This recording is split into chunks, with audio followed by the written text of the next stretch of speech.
Ms. Brooks, there is a couple at the gate. They say it is a family emergency. My head of security said it over the intercom in that calm professional voice of his. I was standing in the upstairs office of my estate, looking at the live security feed on a wall of screens. The camera zoomed in on the couple at the iron gate. Designer coats, cheap rental car, nervous eyes. My parents. I felt my lips curve into a smile, but not the warm smile of a grateful daughter. It was the tight, controlled smile of someone who had waited 7 long years for the universe to finally bring the past back to her doorstep. 7 years since they had chosen their pride over their child. 7 years since they had turned a birthday into an execution. 7 years since I had been told that I was a stain on the family drama they were so desperate to hide. My parents are at the gate, I repeated quietly, just to feel the absurdity of those words in my mouth. Of course they are. I am Lena Brooks, and I am 26 years old. To the healthcare industry, I am the founder and chief executive officer of ShiftSphere, a software company that helps hospitals, nursing homes, and clinics manage staffing, scheduling, and chaos. To a certain corner of the internet, I am the face behind one of those revenge stories people binge at 2 in the morning muttering, "No way this is real." To the 2 people shivering at my gate in borrowed dignity and maxed out credit, I am suddenly their miracle, their last hope, the daughter they once called a mistake. Before I tell you what I said to them and how everything turned, I have to take you back to the night they erased me. Because you cannot understand the satisfaction of revenge until you have tasted the particular flavor of betrayal that only parents can serve. It was the night of my 18th birthday. I thought we were gathering in the living room to cut a cake, maybe open a couple of small gifts, talk about my acceptance letter and my future like any normal family. Instead, my mother was standing by the fireplace holding a neat folder of bank statements in one manicured hand and my packed duffel bag in the other.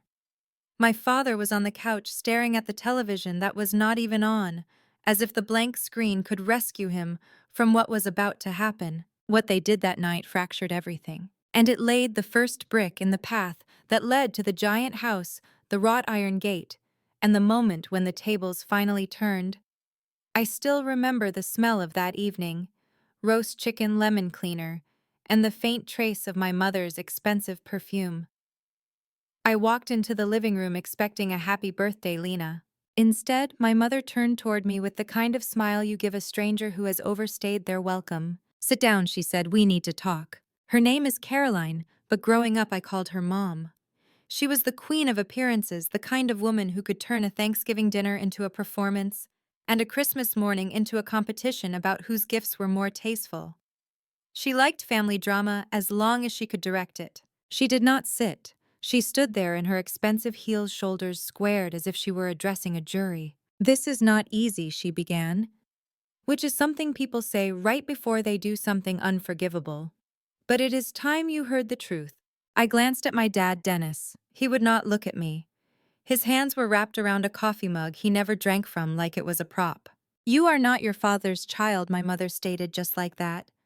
No build-up, no hesitation, just a bullet to the chest. "You were the result of a mistake I made a long time ago. An affair. I chose to keep you out of guilt. But that guilt has ruined my marriage and my life for 18 years. My ears rang. I must have said something because I remember feeling my lips move. "What are you talking about?" She thrust the bank statements at me as if numbers could explain everything. She told me the college fund they had promised was gone. Renovations, a new kitchen, a vacation. She said she had already called the university that morning and withdrawn my enrollment. "It is over, Lena. I have done my duty. You are legally an adult now, and this situation has to end. You cannot stay here anymore." I turned to my father, the man who taught me to ride a bike, who had bandaged my scraped knees, who used to tuck me in with a silly little song when I had nightmares. "Dad," my voice cracked, "please say something." He kept staring at his coffee mug as if the secrets of the universe were written in the steam that was not even there. Finally, he muttered, "Your mother has made her decision. We think it is for the best." We, as if any of this had been a joint effort in love, instead of my mother's campaign to rewrite our family story and delete the character she did not want. She handed me the duffel bag. There was some clothing, a toothbrush, a phone charger, and an envelope. Inside it was exactly $47 in cash. Be grateful, she said, considering you were never really part of this family. Then, she walked me to the front door, her perfectly manicured fingers digging into my shoulder. She opened it, pushed me onto the porch, and said the line that changed everything. You are a living reminder of my worst mistake. Do not ever come back. The door closed. I heard the deadbolt slide into place. Through the front window, I saw her pour herself a glass of wine. She did not look sad. She looked relieved. In about 20 minutes, I went from being a daughter with a future to a problem with a bag and $47. The girl I was that night died on that porch. The woman telling you this story was born in the front seat of an old car a few hours later. The car was a faded sedan my parents had signed over to me as a birthday present a few weeks earlier. At the time, I thought it meant they trusted me. Now I understood it was just another piece of set dressing in the theater of their planned exit. I drove until the tears blurred the road, then pulled into a supermarket parking lot and killed the engine.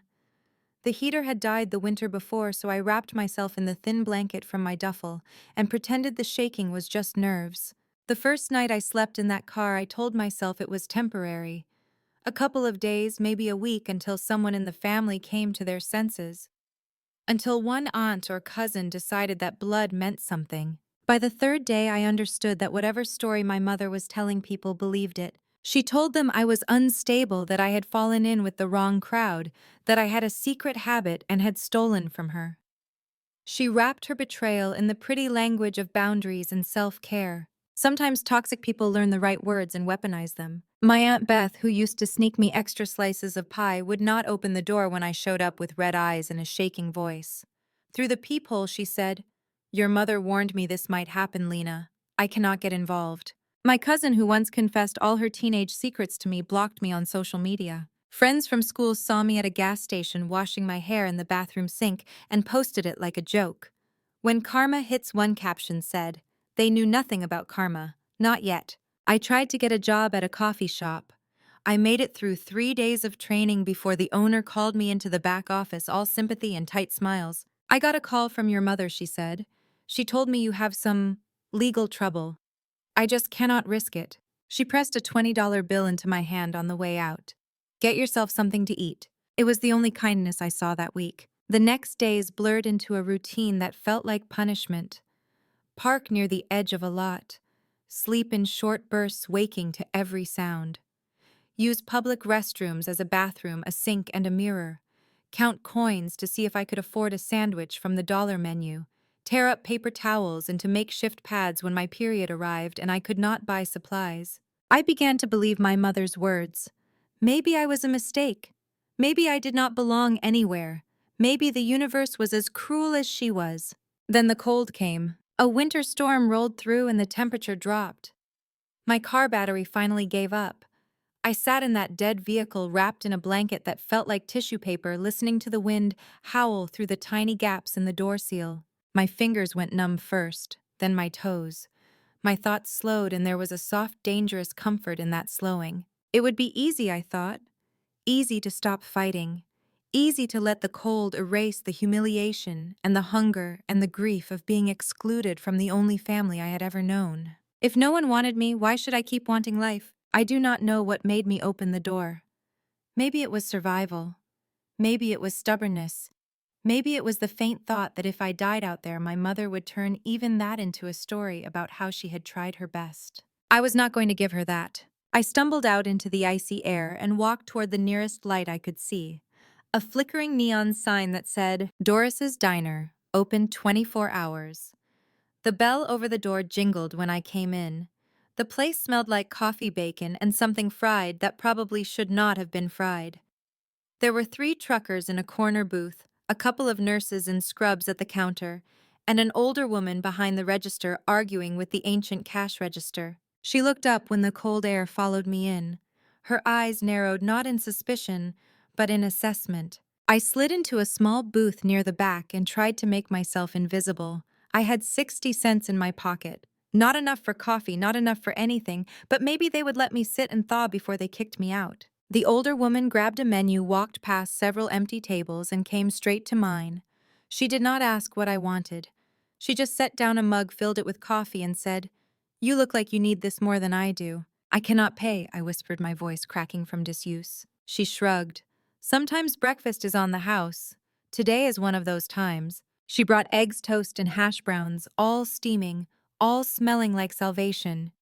I tried to eat slowly, but my body betrayed me, shoveling food in like it did not trust there would be another meal. "Name's Doris," she said when my plate was empty, and I was trying not to cry from the sudden return of warmth to my fingers. "You want to tell me yours?" "Lena." She nodded as if that confirmed something she already suspected.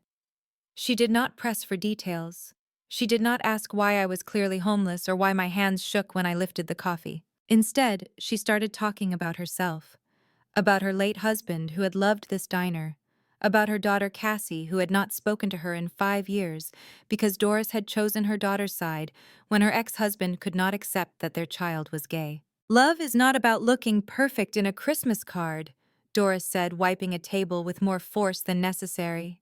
"Real love does not throw its own kid away." The words landed like a stone in my chest. Later, when the rush thinned and the truckers cleared out, she slid into the booth across from me. "You got somewhere to go, Lena." I opened my mouth to lie to protect my pride, but my pride was exhausted. "No," I said. She exhaled like she had already known that. "Good. That makes this easier. I need help around here.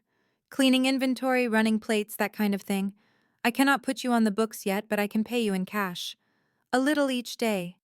And there is a cot in the storage room. Old habit from when my husband would nap between double shifts.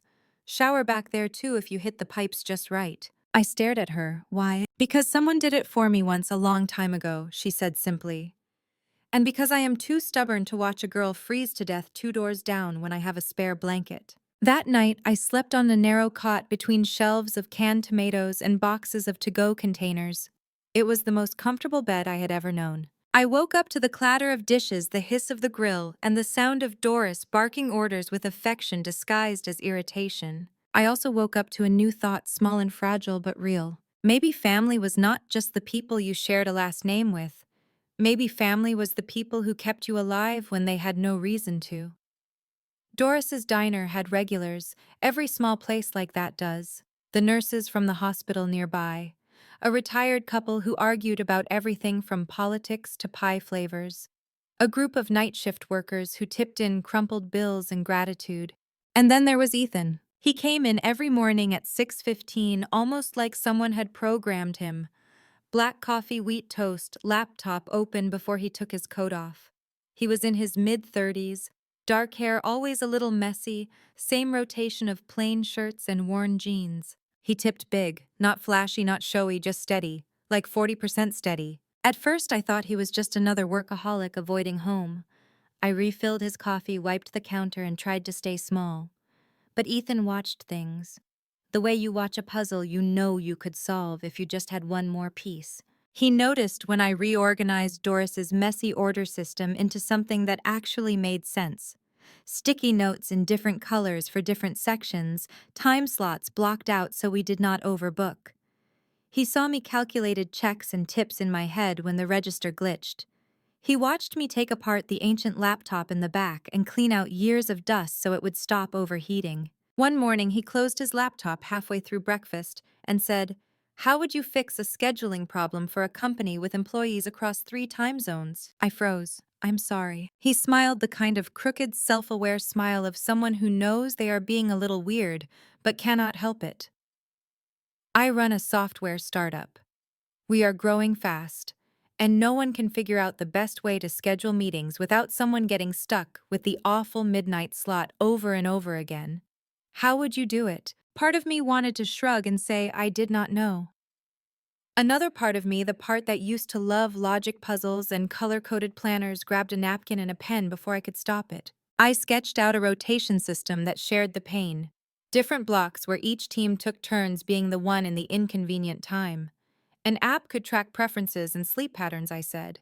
Nobody should always be the one sacrificing. It took me about 5 minutes. Ethan watched, eyebrows rising, then laughed softly. "My team has been arguing about this for 3 months. You just solved it between coffee refills." I shrugged, suddenly shy. People deserve fairness, even with bad meeting times. The next week he came in with a new offer. I need someone who thinks the way you do, he said. Someone who sees systems and wants to fix them. I cannot offer much at first. An internship, hourly pay, some training. But I think you could be good at this. This turned out to be learning code from scratch, trying to keep up with a fast-moving world I had never imagined myself in. Why me, I asked. Ethan looked at me for a long moment. Because you are hungry, not for food, for something to be yours, and because I have a soft spot for people the world underestimates. There was only one catch. I would have to teach myself enough basic coding to be useful. After my shifts at the diner, I stayed late using Doris's old computer and free tutorials online. I tapped away when my eyes burned and my back ached, refusing to let exhaustion win. I did dishes at 5 in the morning, poured coffee at 6, ran plates until 9, then walked 3 blocks to Ethan's startup and threw myself into a world of server scripts and endless bug fixes. Somewhere between those double lives, the girl who had once cried on a freezing car seat started turning into someone else. Someone who did not just survive chaos, someone who could organize it. What none of us knew then was that my obsession with fairness and schedules would become the engine of a company that would someday change everything, including the fate of the people who had thrown me away. The breakthrough did not come from some brilliant boardroom epiphany. It came on a Tuesday afternoon in a cramped break room that smelled like reheated soup and burnt coffee. A group of nurses came into the diner every day around the same time. They worked at the hospital up the street. Sometimes they were laughing, sometimes they were too tired to do more than stir their coffee. But the conversation was always the same. Schedules, 3 night shifts in a row, and then they forgot to put me on the weekend schedule, one would complain. The group chat is a mess, another would say. Nobody knows who is supposed to cover what. I feel like we are always short, but the board thinks we are overstaffed. I listened.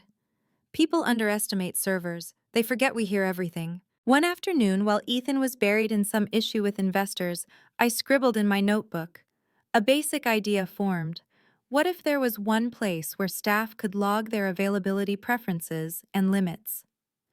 Something that could suggest fair schedules, balance overtime, and send alerts before burnout burned people out completely. After work, I went back to Doris's storage room, opened the old laptop, and started building.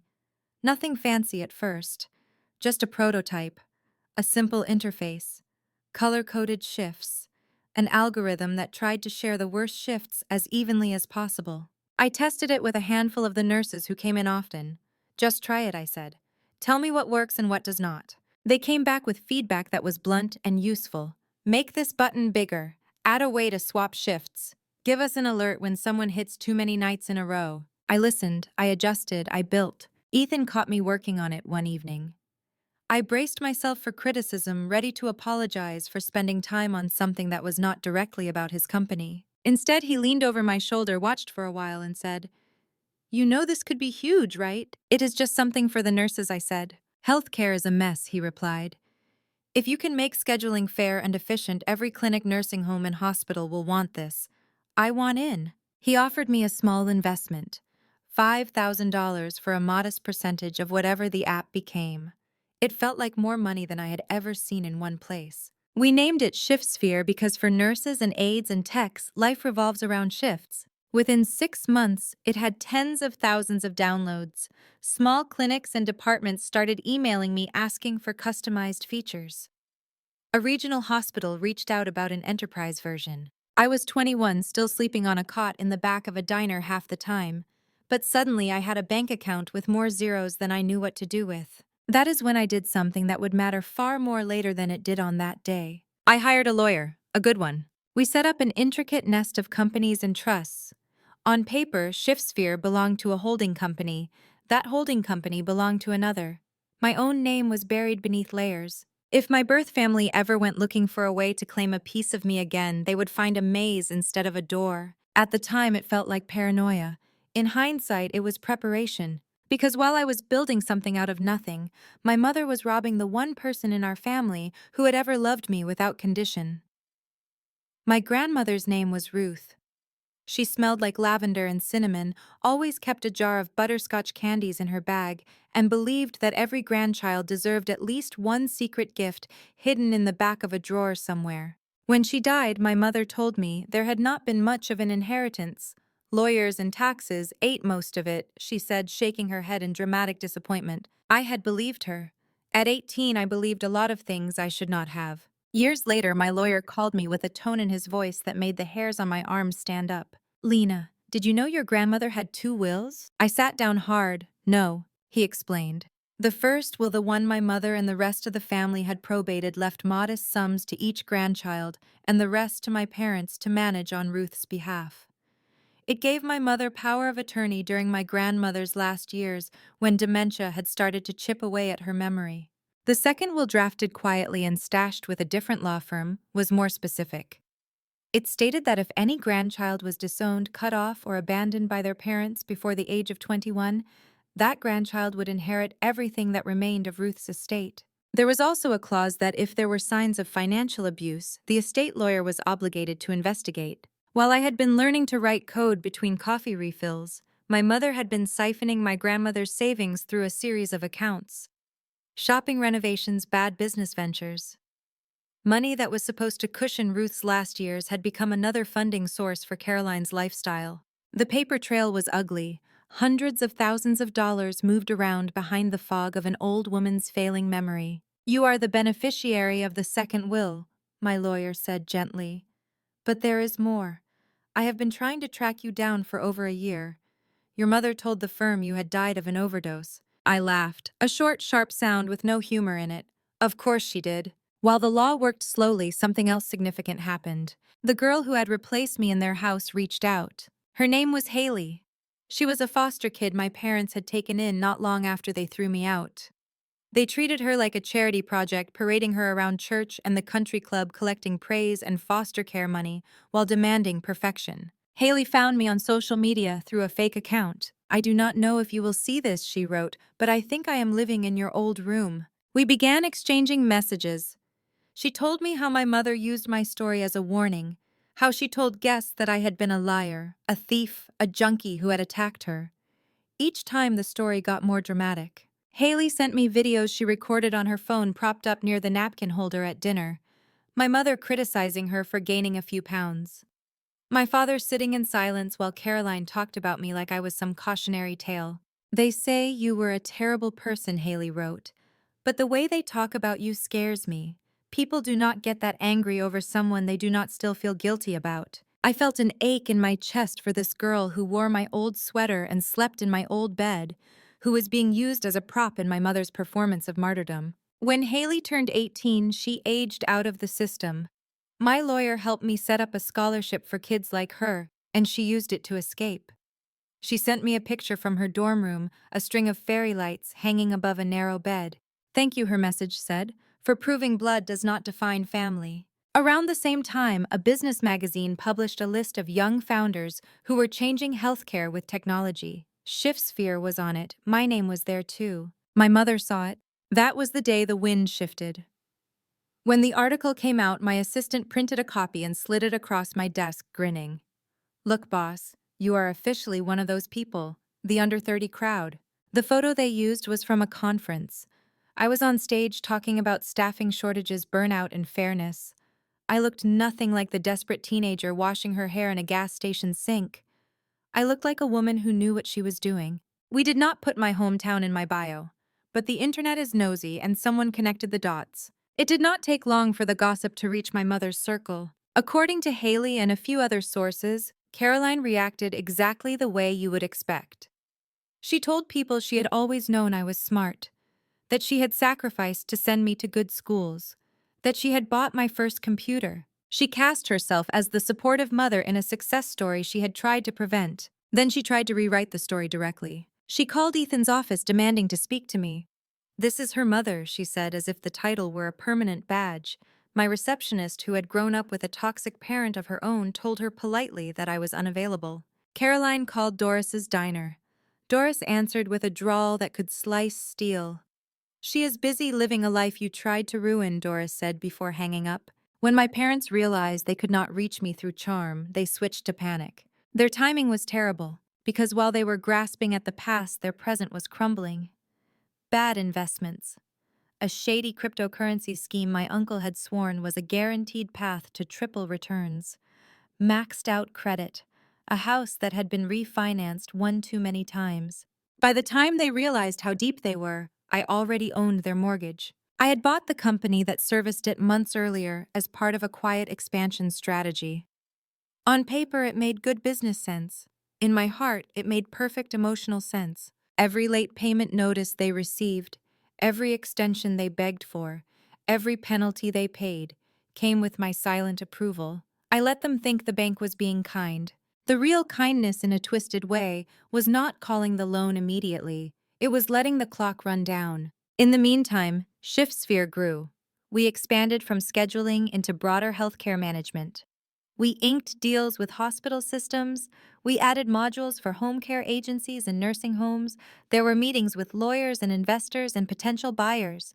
People spoke to me as if I were important, as if my time and my ideas had value. Every time someone called me Ms. Brooks in a tone of respect, a part of me that had been abandoned in a winter parking lot sat up a little straighter. Eventually, we went public, an initial public offering that turned digital shares into real wealth.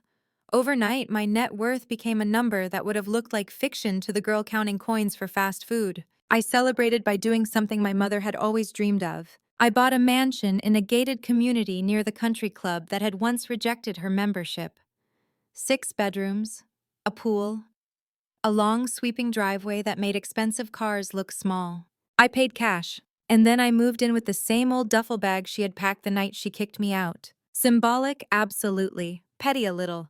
Satisfying more than I can put into words. The night I signed the papers, I stood in the echoing foyer and whispered, "You were wrong about me." The walls did not answer. They did not have to. Because somewhere out there, my parents were receiving a foreclosure notice with my company's name printed in small letters they would not recognize. And soon they would stand at my gate claiming an emergency. Foreclosure is not a surprise. It is a slow, creeping shadow you pretend not to see until it covers everything. I knew the exact day the notice went out to my parents' house. I had approved the paperwork myself, not because I needed the money. At this point, the loan amount was less than a rounding error on my balance sheet. I did it because there is a difference between revenge and cruelty. I was not interested in making them suffer indefinitely.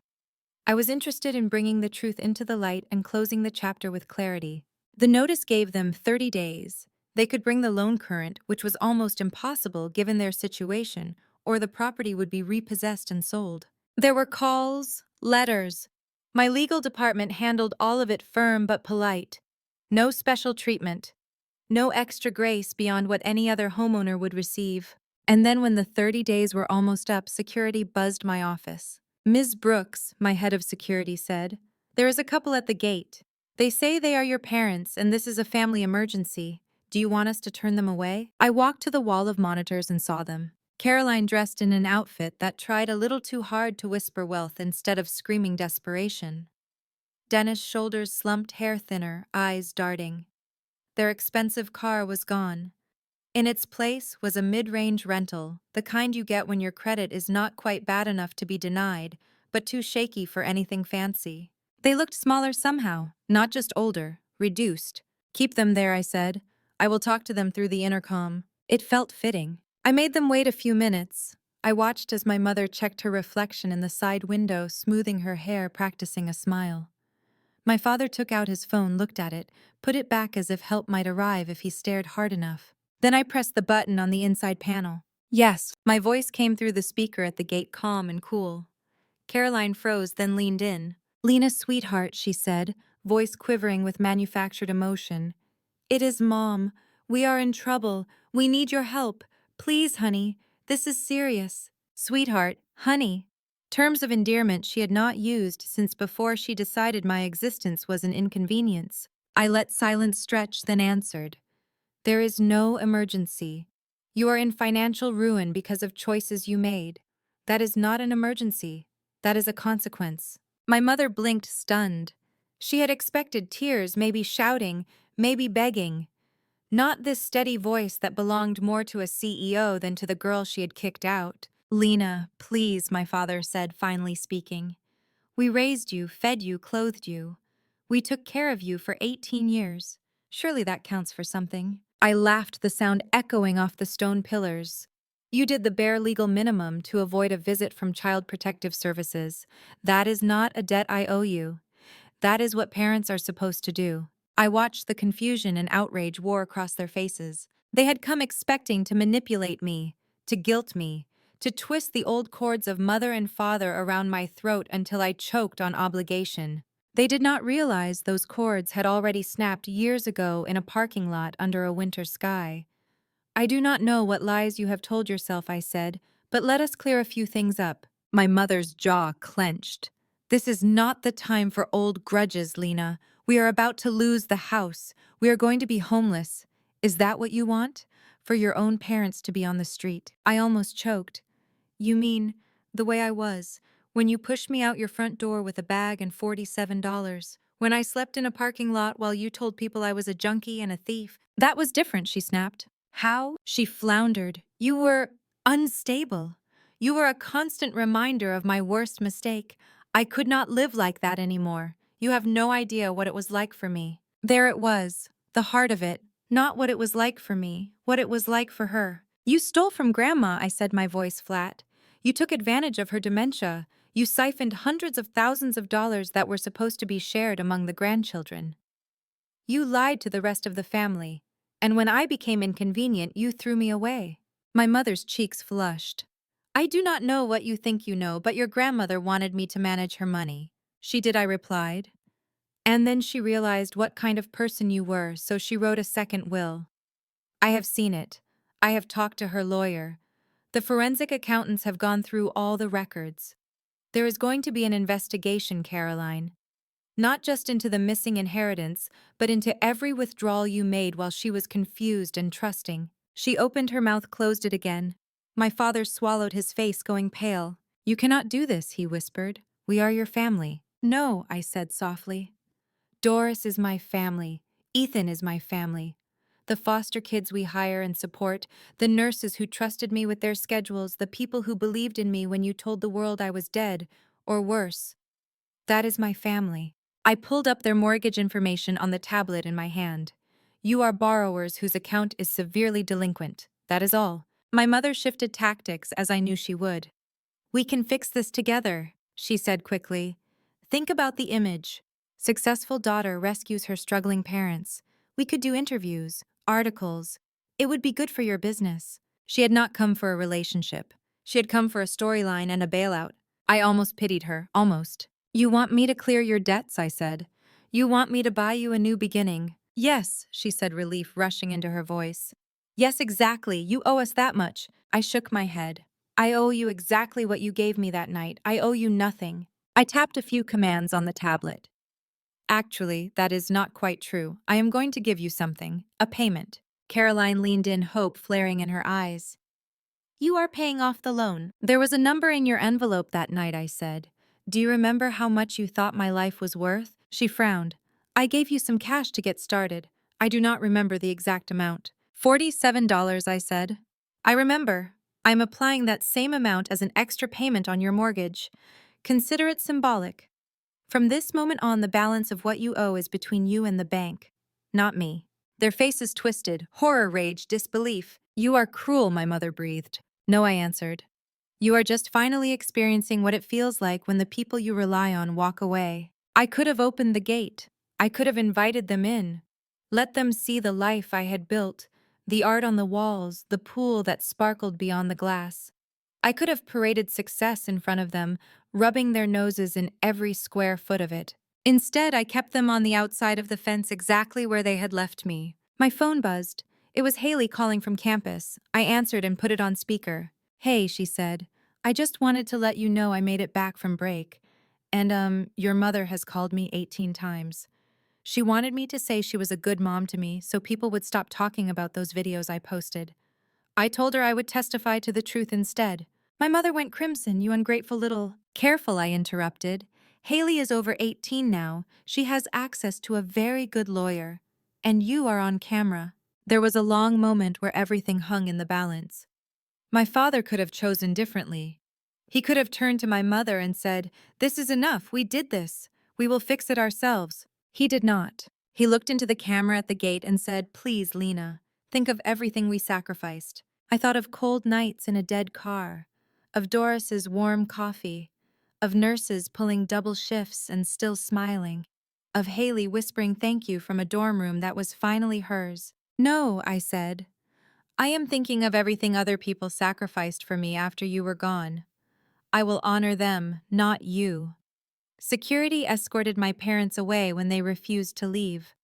My head of security did it gently but firmly, the same way you escort disruptive guests out of a wedding reception when they insist on making the drama about themselves. My mother yelled about rights and lawsuits and defamation, her voice getting smaller as the golf cart rolled toward the guardhouse. My father shuffled beside her, a man who had spent his whole life letting someone else make the decisions, only to discover at the end that those decisions had led them off a cliff.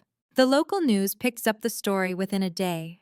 Not the full truth, of course, just the broad strokes. Young tech founder refuses to bail out estranged parents. People argued about it online. Some said I was heartless. Others said I was justified. Then Haley's videos started circulating. Clips from the dinner table. My mother's voice dripping with contempt, describing me as a lost cause, a thief, a curse. The internet, especially the corners that live for family drama and stories about toxic parents, latched on. Suddenly the narrative changed. People recognized patterns. They saw themselves in my story. Daughters who had been told they were too much. Sons who had been scapegoated. Siblings who had watched favoritism twist holidays into battlegrounds. Meanwhile, my grandmother's estate lawyer moved forward with the investigation. Forensic accountants traced every questionable withdrawal. Old neighbors came forward to talk about how Ruth had seemed confused when signing certain documents. Under pressure and facing possible criminal charges, my father made a choice he should have made years earlier. He filed for divorce. His own lawyer explained that staying married to my mother could drag him into deeper legal trouble when it came to the inheritance and the will. Self-preservation finally outweighed misplaced loyalty. It was in its own way karma. The same man who had chosen my mother over me on my 18th birthday now chose his own survival over hers. Megan. The old friend who had once emptied my small savings account under my mother's influence reappeared too. She had been working as Caroline's assistant for low pay and endless humiliation. When the money dried up, my mother fired her by text message, blaming her for expenses she had never authorized. Megan sent me a long email apologizing, explaining asking for help. I read enough to understand, then I closed it. Forgiveness is not the same as access. I could forgive her in my own time, in my own quiet way, without inviting her back into my life or my company. There is a saying that when you start setting boundaries, the people who benefited from your lack of them will call you selfish. My story became a case study in that. Some relatives reached out privately trying to smooth things over. Family is family, they said. You only get one mother. I disagreed. Family is the people who show up when you have nothing to offer but your broken self. And motherhood is something you do not, something you own. The foreclosure on my parents' house went through. At the auction there was one bidder, my holding company. The price we paid was a fraction of what they still owed. I did not move into that house. I did not tear it down. I turned it into a transitional home for young adults aging out of foster care. A place where 18 did not mean you are on your own now. We added tutoring, therapy, career counseling. ShiftSphere funded the program as part of our community outreach. The first time I walked through the front door again, the smell of lemon cleaner hit me like a ghost. I stood in the living room where my mother had announced that I was a mistake and looked at the walls. This house cast me out, I murmured. Now it pulls people in. It felt right. Not everything was about punishment. Some of it was about reclaiming space. People ask me why I share this, why I sit in front of a microphone and tell millions of strangers about the darkest parts of my life, why I turn private pain into public narrative. I could say it is about revenge, and in some ways, it is. There is a particular satisfaction in watching a toxic family lose their grip on the story they have told about you. There is power in saying, no, that is not how it happened. This is my truth. But it is more than that. I tell this story for the woman sitting in a parked car staring at a front door that just closed on her. For the grandmother whose will was twisted. For the foster kid wearing someone else's hand-me-downs at a family Christmas where the smiles never reach anyone's eyes. For the nurse dragged into yet another double shift because someone else decided their time was worth more. I tell it for the mother who chooses her queer child over her bigoted spouse and then gets cut off. For the older woman scrolling through videos late at night, recognizing her own daughter in my voice, and wondering if it is too late to make it right. My parents faced legal consequences. There were hearings and settlements. My mother's reputation in that little town never recovered. But I did not need to be there for every detail. I had done what I needed to do at that gate. I had said no. No to manipulation. No to emotional blackmail. No to the idea that blood automatically earns redemption. Saying no made room for better yeses. Yes to Doris, whose diner is now a small chain that Shiftsphere quietly backs. She still yells at the coffee machines and hugs me too hard. Yes to Ethan, whose early bet on a tired girl at a diner paid off many times over. We sit on advisory boards together now, arguing about ethics in tech and laughing about how far we have come. Yes to Haley and the other young adults living in my old house who call it Haven on Brooks. They have chore charts and movie nights and a rule that nobody eats alone unless they want to. And yes to myself, to my dignity, to my right to tell my own story all the way through. If you have listened this far, if you feel the sting of recognition somewhere in your chest, I want you to remember this. Being excluded from a will, from a wedding, from a Christmas dinner, from a family narrative, does not mean you are worthless. It means the people in charge of that space could not handle your truth. You can build a life outside their gate. You can write your own will, literal or metaphorical, and leave your love, your time, your resources to people who actually show up. The little girl who stood on that porch with a duffel bag and $47 thought her life was over. The woman who answered the intercom at her own gate knows better. She knows that sometimes the greatest revenge is not what you do to those who hurt you. It is what you refuse to let them do to you ever again. If this story hit a nerve, if it made you angry or sad or strangely hopeful, I would love for you to stick around. Share your own family drama, your own stories of betrayal and payback in the comments. There is a whole community of us here learning that we are not alone. So if you want more tales of revenge, inheritance battles, hidden wills, toxic parents, and the quiet, powerful ways we take our lives back, go ahead and like this, subscribe, and turn on notifications. Because the more we tell these stories, the less power the old ugly ones have over us. And that for people like you and me is the sweetest payback of all.